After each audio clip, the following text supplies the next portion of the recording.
В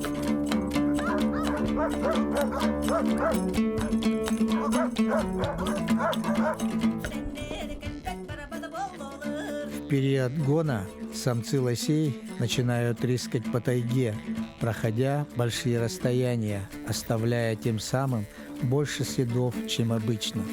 И, конечно, вероятность обнаружения свежих следов собаками резко возрастает. Да и сами охотники часто видят следы пребывания этих зверей. Собаки курсируют возле нас, время от времени появляясь в зоне нашей видимости.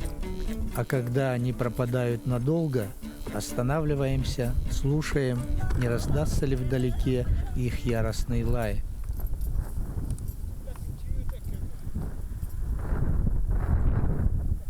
На этот раз тишина.